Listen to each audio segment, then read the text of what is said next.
आज हम कांग्रेस पार्टी के सभी साथी समेत जिला अध्यक्ष जी के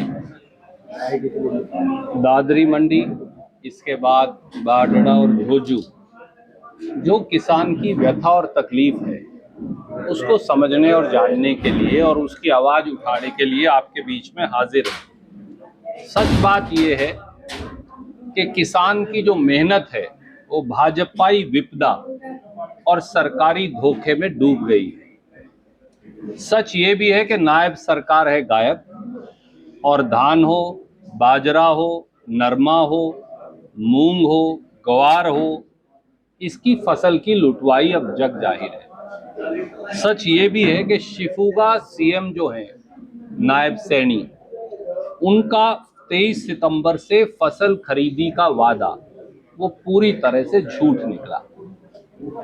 हरियाणा में बाजरा पैदा करने वाले किसान, नरमा लगाने वाले किसान, धान लगाने वाले किसान की आज लुटवाई जग जाहिर है। और आज हरियाणा का किसान, हरियाणा का खेत मजदूर, हरियाणा का मंडी का आड़ती, हरियाणा का मंडी मजदूर और हरियाणा के अनुसूचित जाति एससी और बीसी के हमारे भाई जो खेती के व्यवसाय में किसान के साथ कंधे से कंधा मिला के काम करते हैं, अपने आप को ठगा हुआ महसूस कर रहे हैं। एमएसपी की जो खरीद है वो एक भाजपाई धोखा साबित हुई है। तो एमएसपी से बड़ा धोखा एमएसपी घोषित ही क्यों करती है बीजेपी, जब एक दाना भी एमएसपी पर आपको नहीं लेना। एक दूसरा पहलू भी, अब खाद की कालाबाजारी चल रही है, खाद मिलती नहीं किसान को। सवेरे उसकी धर्मपत्नी, बीवी, बच्चे, बूढ़े माँ बाप लाइनों में लगे खड़े।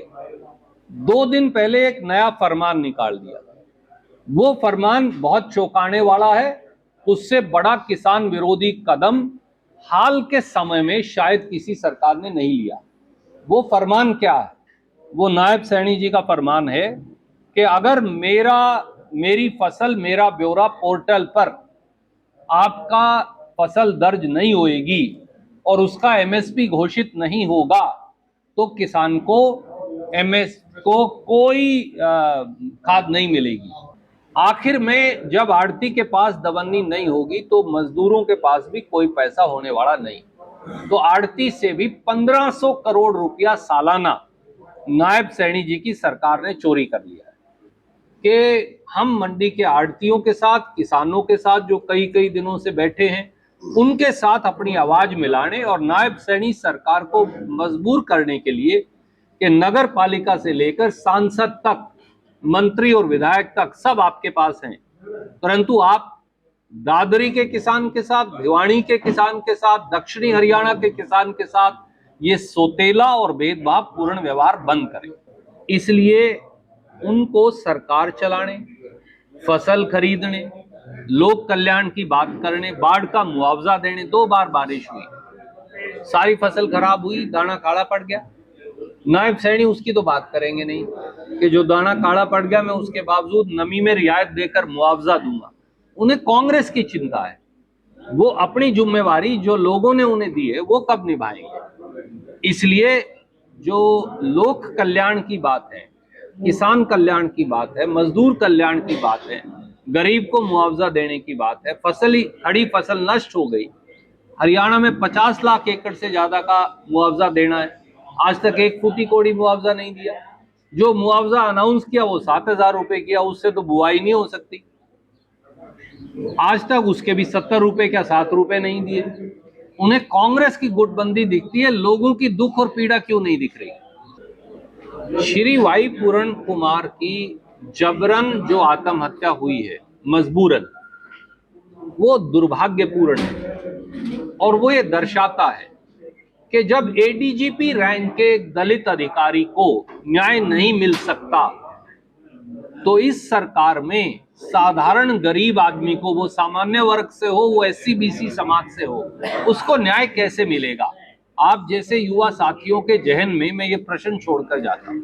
हिंदुस्तान के किसान को हिंदुस्तान की बेहतरीन तकनीक से खेती करनी आती है, परंतु उस खेती का लाभ तब है जब वो थोड़ी बहुत लाभदायी हो, नुकसानदायी ना हो। भाजपा किसान के लिए, मंडी मजदूर के लिए, खेत मजदूर के लिए और आड़ती के लिए हानिकारक है, सच्चाई है। और श्रीमान नायब सैनी हेलीकॉप्टर से नीचे उतरकर और जापान और विदेशी दौरों का मजा लेने की बजाय अगर वो झोझू मंडी में जाएं, अगर वो अटेली मंडी में जाएं, अगर वो नारनौल और नांगल चौधरी की मंडी में जाएं, अगर वो भिवानी और हिसार की मंडियों में जाएं, अगर वो यमुनानगर और नारायणगढ़ की मंडियों में जाएं, तो उन्हें लुटते हुए किसान और पिटती हुई फसल की वास्तविकता नजर आएगी। इसलिए हेलीकॉप्टर से उतरिए, जमीन पर आइए और किसान और मजदूर और आड़ती के वास्तविक दर्द को पहचानिए। उन्हें मेरी ये राय है। पूरा हरियाणा अपराध नगरी बन चुका है। जब एडीजीपी को ही न्याय नहीं मिलता लेवल के अधिकारी को, तो साधारण व्यक्ति को न्याय कहां से देंगे? इस सरकार ने प्रत्यक्ष या परोक्ष रूप से संगठित अपराध को संरक्षण दे रखा है, यह कड़वा सत्य है।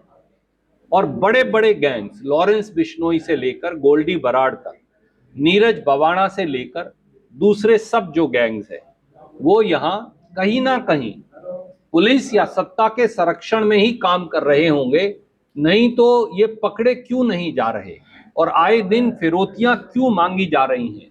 और आए दिन व्यापारी हो, उद्यमी हो, शेलर का मालिक हो, कोई हमारे सेठ या व्यापारी भाई हो, वो ये फिरौतियां देने को मजबूर क्यों? पहले आप 40 लाख करोड़ रुपए लोगों से लूटो, फिर उसे थोड़ा कम कर दो और बोलो ताली बजाओ। ये भाजपाई तरीका है। 8 साल में 40 लाख करोड़ रुपया अतिरिक्त लूटा। जब हम कह रहे थे कि ये 1 नेशन 1 टैक्स नहीं, 1 नेशन 7 टैक्स है, 7 टैक्स है, तो 8 साल तक आप वो लूटते रहे। अब 8 साल के बाद आपने थोड़ा सा उसमें कमी कर दी और अब आप कह रहे हैं ताली बजाओ। ये पुराना भाजपाई तरीका है। 100 रुपए बढ़ाओ, 10 रुपए कम कर दो, बोलो 10 कम कर दिए, 90 रुपए फिर भी रह गए, ताली बजाओ। ये पुराना भाजपाई तरीका।